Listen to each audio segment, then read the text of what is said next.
Good morning, and welcome to the Ambiq Micro second quarter 2026 earnings conference call. As a reminder, this conference call is being recorded. After today's prepared remarks, we will host a question and answer session. If you would like to ask a question, please press *1 on your telephone keypad.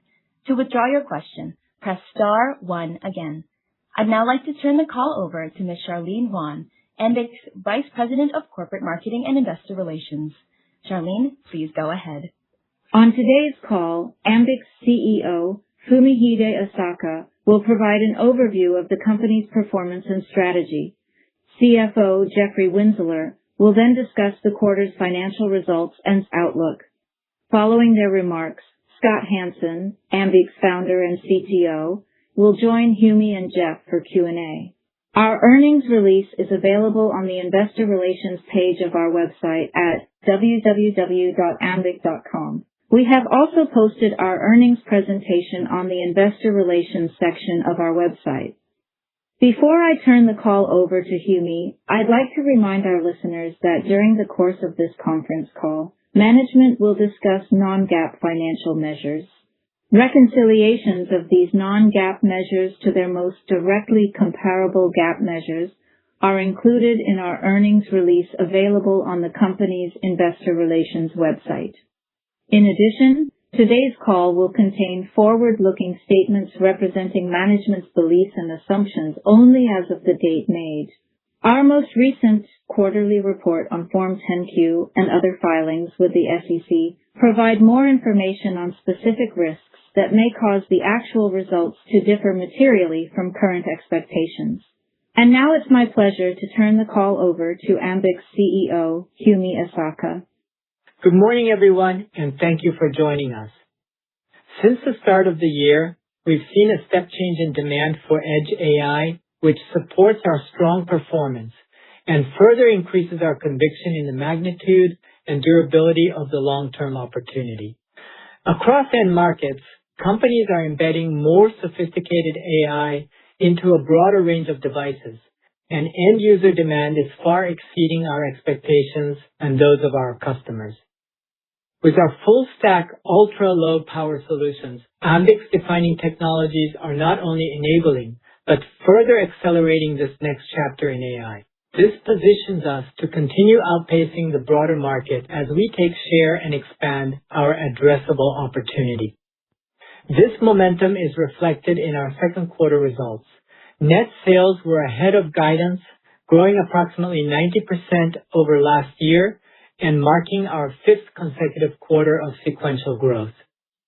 We also raised approximately $168 million in net proceeds through a successful follow-on offering.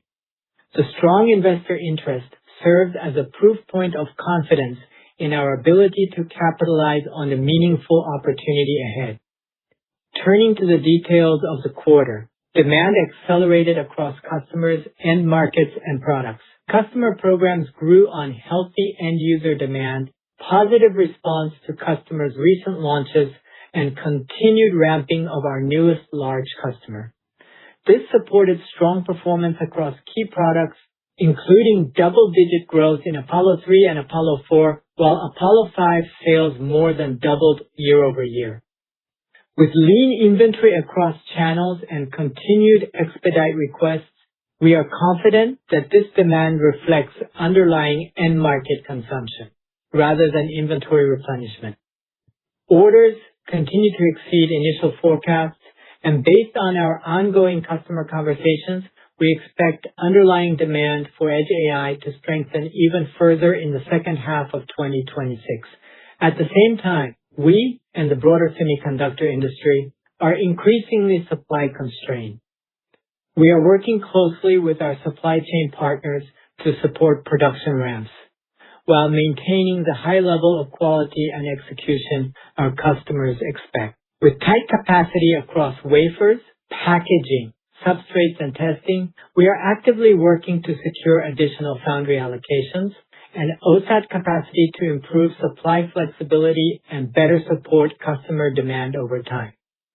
Even with these actions, our second half outlook is constrained by available supply, given the significant levels of demand we are seeing. As additional capacity becomes available, we believe we are well-positioned to convert this deferred demand into future revenue. Based on our current visibility, we expect third quarter net sales to grow approximately 100% year-over-year, and we now expect to deliver approximately $135 million in net sales for the full year, even with the supply constraints I just mentioned. Looking ahead, we believe the opportunity for Ambiq is substantial.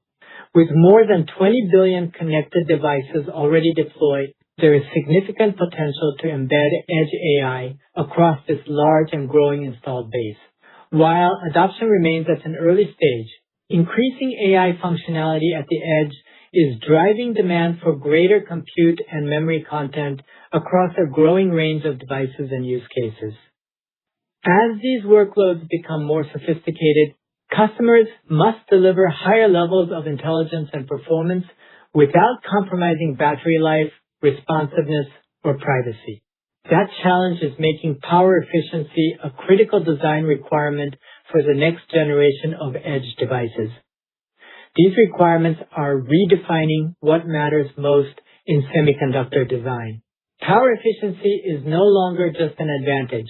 It is becoming a fundamental requirement for the next generation of Edge AI devices. That is exactly where Ambiq is uniquely positioned to lead and create value. To capture this opportunity, we are broadening our reach across form factors, customers, and end markets while investing in the next generation of products that will push the boundaries of ultra-low power performance. Our latest hardware and software innovations are further enhancing our ability to support increasingly advanced AI workloads at the edge. On the hardware side, we recently introduced the Apollo 330 Plus and Apollo 510 Lite SoC families. Both products are generating strong customer demand, with backlog tied to next-generation product roadmaps. We expect these products to begin contributing revenue in the third quarter, with the first customer devices expected to reach the market early next year. We are also expanding the value of our solutions through a growing suite of AI software capabilities. Our recently launched HelioCore and Compression Kit are already helping customers accelerate production deployments, improve power efficiency, reduce memory requirements, and lower overall system costs. More recently, we introduced Helia Profiler, an open-source profiling tool that broadens the Helia AI ecosystem and gives developers greater visibility into model performance and system optimization. The breadth and depth of our full-stack portfolio is enabling us to support more applications, win new customers, and expand into diverse end markets. This includes greater penetration in medical, industrial, and smart home and building applications. We continue to expect revenue from these markets to more than double in 2026, making them a more meaningful contributor to Ambiq's growth and diversification. And we expect this momentum to continue, supported by a growing and increasingly diverse design funnel. For example, in wearable neurotechnology, on-device AI is being used to analyze complex biosignals like EEG in real time, improving responsiveness and privacy. In smart buildings, leak detection systems can distinguish meaningful events directly at the sensor, reducing data transmission while enabling faster intervention. And in industrial applications, always-on sensors monitor equipment health in real time, detecting failures before they disrupt operations. These are exactly the types of workloads our ultra-low power SoCs and innovative AI software are designed to support, positioning us well to capture the next wave of Edge AI adoption across multiple high-growth markets. Turning to our product roadmap, we continue to advance our next-generation products, Apollo 340, Atomic 110, and Atomic 120. Customer interest remains incredibly strong, including engagement with alpha customers, as these products are critical enablers for our customers to advance their own ambitious AI roadmaps. Development for these products continues to advance, with both Atomic 110 and Apollo 340 targeted for customer sampling in early 2027.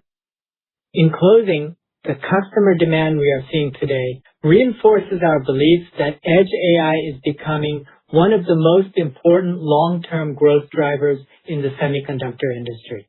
While near-term supply constraints remain an industry-wide headwind, we are taking decisive actions to support our customers. As we look ahead, we are exceptionally well-positioned to capture the meaningful long-term opportunity in Edge AI through differentiated technology, an expanding product portfolio, and growing customer engagement. With that, I will turn it over to Jeff to cover the financials. Thank you, Humi, and good morning, everyone. We delivered a strong second quarter with non-GAAP gross profit more than doubling year over year. This marks our fifth consecutive quarter of growth and reflects the strength of our differentiated technology, accelerating Edge AI demand environment, and strategic shift to higher value market opportunities for our products. Now turning to the details of our second quarter financial results. Net sales were $33.9 million, increasing 89.7% year over year, with revenue outside of our three largest customers growing 143% year over year. Sales to end customers in China were approximately 14% of total net sales, compared to approximately 12% in the prior year period. Our continued strategy with regard to China is to engage in customer programs where our technology is enabling higher value Edge AI functionality. Non-GAAP gross profit increased 109.3% year over year to $16 million. Non-GAAP gross margin was 47.2%, up 450 basis points year over year on favorable mix related to greater Edge AI enablement, as well as improved manufacturing efficiencies. Turning to operating expense. Non-GAAP R&D was $11.2 million, up 55.5% year over year, as we increase investments in product development and technology. The primary drivers for R&D increases were intellectual property licensing for multiple product developments, compensation costs as we scale the team, and contractor costs to augment our own labor. Non-GAAP SG&A expenses were $8.2 million, up 23.7% year over year, driven largely by sales compensation for higher revenues and public company costs. Second quarter non-GAAP net loss was $1.8 million, a $4.1 million improvement year over year. Non-GAAP net loss per share was 7 cents, based on 21.74 million average shares outstanding. We ended the quarter with no debt and $366.8 million in cash and cash equivalents, which included approximately $168 million in net proceeds from our upsized follow-on offering in June of this year. In total, our two offerings this year raised approximately $243 million in net proceeds, providing us the financial flexibility to fund working capital, sales and marketing, and product development as we continue to capitalize on the growing Edge AI demand and scale to meet customer needs. Now turning to our outlook. For the third quarter, we expect net sales in the range of $36 million to $37 million, driven by the trends covered by Humi earlier. We expect non-GAAP gross margin between 46.5% and 47.5%, which is consistent with the second quarter performance. Non-GAAP operating expense of $24 million to $25 million, reflecting investments to support product development and strategic growth priorities, including $2 million related to intellectual property purchases in the quarter. Finally, we expect a non-GAAP loss per share of 20 cents to 12 cents based on a weighted average share count of 24.17 million shares outstanding. This new share count is reflective of our follow-on offering in June. Looking ahead, customer demand is accelerating meaningfully as we enter the second half of the year. At the same time, we are navigating increased supply constraints and rising cost pressures alongside the broader industry. Despite this, we are on track to double year-over-year net sales growth in the second half, positioning us to deliver approximately $135 million for the full year. For gross margin, we now expect modest year-over-year improvement in 2026 compared to our prior 2026 expectations for flat margins year-over-year. And we expect to achieve this even with the broader industry headwinds we are navigating. We continue to expect operating expense of approximately $85 million for the full year, including $7 million to $10 million of IP purchases necessary for product development. With that, I'll turn the call back over to Humi before we open the line for Q&A. We are pleased with our performance in the first half of 2026 and encouraged by the momentum we continue to see across the business. We remain focused on delivering for our customers, expanding capacity, advancing our product roadmap, and investing for long-term sustainable growth. We believe the foundation we have built positions Ambiq well for the opportunities ahead, and we remain confident in our ability to execute. With that, I will open the call to questions. Operator, please go ahead. We will now begin the question and answer session. If you would like to ask a question, please press *1 on your telephone keypad. To withdraw your question, press *1 again. Please pick up your handset when asking a question. If you are muted locally, please remember to unmute your device. Please stand by while we compile the Q&A roster.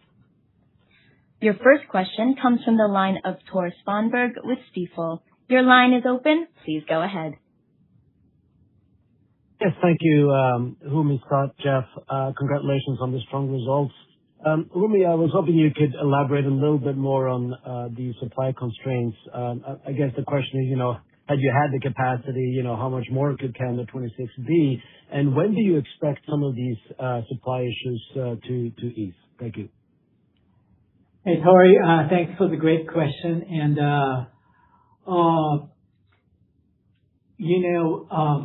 our customers' demand is skyrocketing, like we said in our statement.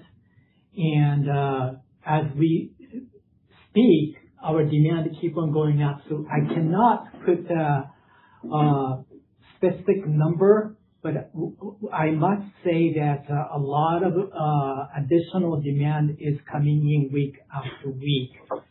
And we believe that this trend will continue not only second half of this year, but even into the 2027. That said, because of the fact that our demand continues to grow faster than market, I believe that the constraint will be something, supply constraint is something that we need to diligently work with our supply chain partners. But as you can see, we do have a very strong partnership with supply chain partners.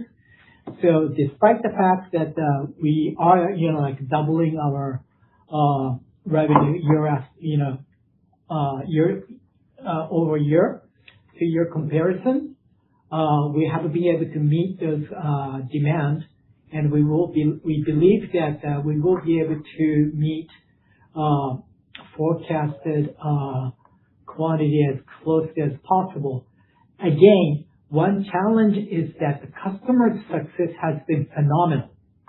Let me tell you one example.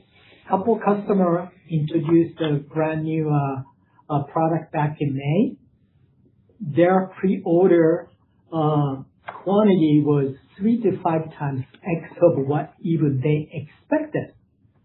So to meet that demand, they wanted a product in June. That's physically impossible. So we couldn't do that. But we will work with our supply chain partner and the customer to sustain our continuous growth, very strong continuous growth.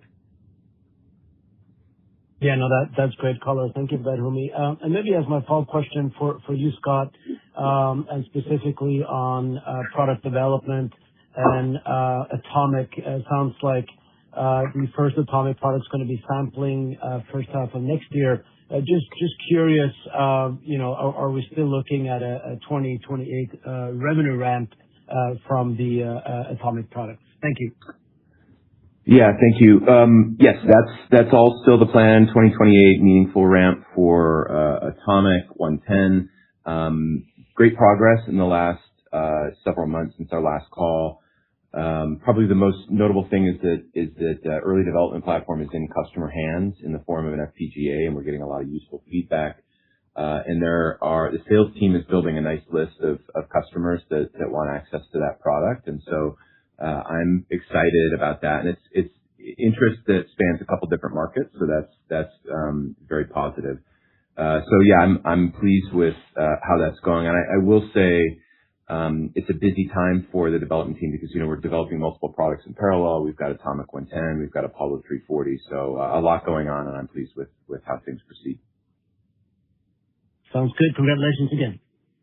Thank you. Your next question comes from the line of Quinn Bolton with Needham & Company. Your line is open. Please go ahead. Hey guys, this is Shadi Nawala for Quinn. Thanks for the question and congrats on all the progress. I guess on gross margin for Q2 and Q3, coming in much better than expected. So just wanted to hear the puts and takes on what's driving the strength here, especially with rising component costs and supply constraints. Yeah, so there's two basic things that we've really made significant progress on that have allowed us to achieve gross margins a little bit above our business model. On the top side, from an ASP perspective, we continue to win business and price our products to extract the maximum value that we're providing to end customers. So pricing continues to be something that we look at and make sure that we're balancing to get the most that we can from the products that we sell. We've also made a lot of progress on the actual manufacturing costs associated with our products. And this is primarily through yield improvements and test time improvements as we ramp products into full-scale manufacturing. That is being muted a little bit by some of these cost pressures that we're seeing, but making progress on both the top side as well as the cost basis for our products is what's allowed us to deliver these margin results. Got it. That's helpful. And then in terms of just the strong demand in the wearables market, it sounds like it's pretty broad-based, but is there any form factor that you guys are, seeing, more demand for, whether that's, the watches, the bands, rings, or glasses? Yeah, we are indeed seeing demand across all types of wearables, right? So whether it's wrist-based, it's watches and bands, displayless bands or smart rings or even glasses. What I will say is that one of the hot new areas is displayless trackers. So that would encompass both your smart rings as well as trackers like the Whoop device and like the new Fitbit Air. There's a great demand for that. And I would say that what's driving that is that there's this movement towards AI agents in the cloud, gathering up all this data. So you don't necessarily need the display right there to tell you what's going on. And so you rely on the AI agent to analyze all your data and give you feedback about how to adjust your sleep and how to adjust your eating and so forth. And as we've talked about in the past, these devices become almost like medical devices. So we're really excited about the future there. We see our customers being very excited about the future there. So expect good things out of that segment moving forward. Got it. Thank you. Your next question comes from the line of Liam Farr with Bank of America. Your line is open. Please go ahead. Hi, thanks for taking my question. I was wondering if you could start with just discussing kind of your revenue mix, across end markets and, especially in your funnel, is it still, the markets outside of wearables comprising around 25%, or has that picked up over the last couple of quarters? Thank you. Yeah, well, one of the edge AI devices, and really we call it personal devices, growth is phenomenal. So we believe that that will continue to grow. That said, non-wearable market is also growing. Like we said in the script, we said we doubled non-wearable demand. However, because the denominator is growing so fast in personal devices with Edge AI capability, that absolute number may not be as great as what we like to see, but its growth is very strong. And then what I'll add is that it does remain true that if we look at new designs launching next year, roughly 25% plus of that funnel is non-wearable devices. So that remains true, but we're to some extent, as we said, as victims of our own successes because everything else is going so well. So I would say good progress, but maybe not as fast as one might like in these fast-growing times. Thank you. And then, 1.8 million of net loss for the quarter. I was wondering if you could just kind of provide some color on that trajectory towards, profitability on the bottom line. And, is Atomic needed to get there, or can we see some, profitability or even free cash flow break even in fiscal 27? Thank you. Yeah, I think we're very, very pleased with our progress in terms of reducing the operating loss that you're seeing quarter over quarter. This is very fast-growing revenues. We're spinning off even higher percentage of gross profit dollars, and our spending is not growing as fast. Although what I would point to is if you look at our guidance for Q3, we expect OpEx to jump back up. And again, this is really investments around our 110 and 340 development. I think it's too early to really talk about that tipping point of when we'll get to cash flow break even. We're very much focused on a growth model right now. And in fact, we've raised quite a bit of money in the last two offerings that we've done, specifically to give us the cash resources to both grow our existing pipeline of business as well as develop new business opportunities. And so, we'll continue to be investing those dollars pretty heavily, and it's too early really to talk about when we expect to get to a profitability metric. Thank you. Your next question comes from the line of Suji DeSilva with Roth Capital. Your line is open. Please go ahead. Hi, Humi, Scott, Jeff. Congratulations on the progress here. In talking about the thanks. In the non-wearable market, guys, is there a channel or ecosystem partner strategy to help penetrate the broader industrial customer base? Or is it through your customers to their customers, or just any ways that would be accelerated through a channel strategy? Well, we're working with various partners, including a distribution partner and some of the reps. So we're expanding. However, as you know, those market does take a little bit longer than the consumer market. So we are seeing a very strong, like I said, doubling year after year demand. But we'll take a little time. But yes, we're very optimistic that those market will grow and will be a significant part of our future revenue.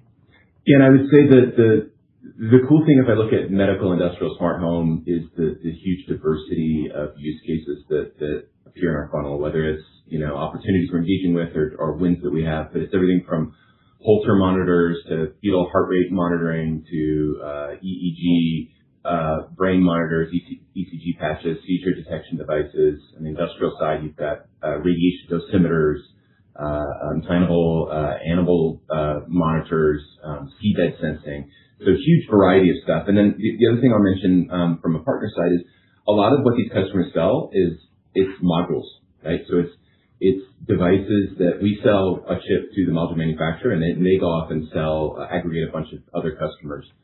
And in that way we reach a broader customer base. So bottom line is we're very pleased with the diversity of customers that we're seeing, and we're optimistic about the future there.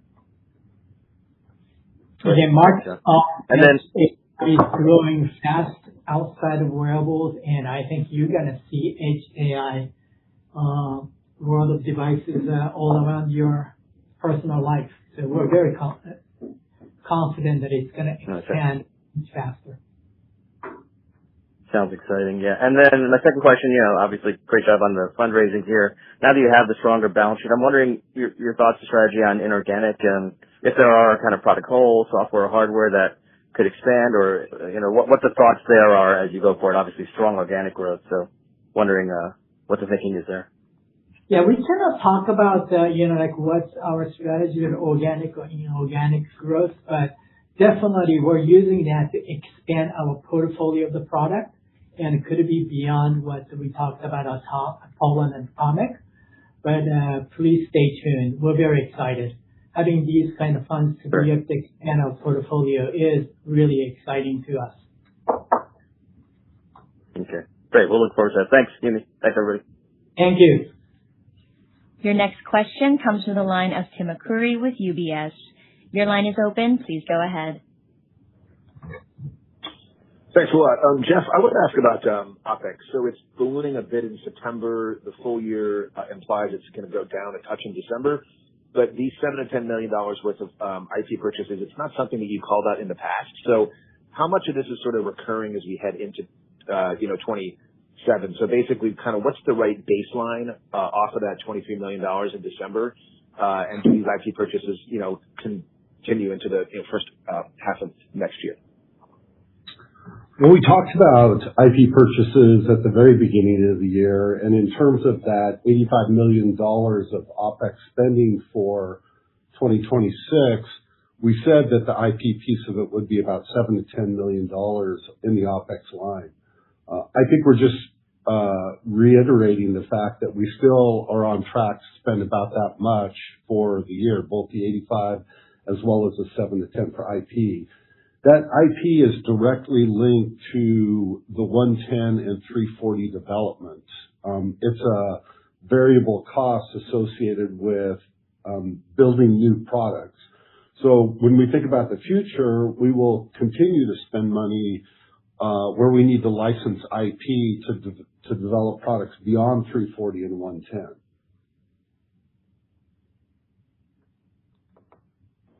Okay, so it's going to recur into next year. That's the answer to the question, correct? It'll be tied directly to the products that we're developing on our roadmap. Okay. Then how about this? So of the year-over-year growth in revenue, so of the, let's say, $18 million September 26 versus September 25, how much of that's units versus price? I can't give you an exact percentage, but clearly to get that type of growth, it's unit based. I mean, the demand for end customers on a unit basis is exceeding all of our expectations. And so units are the primary driver to our revenue growth. Okay, thanks.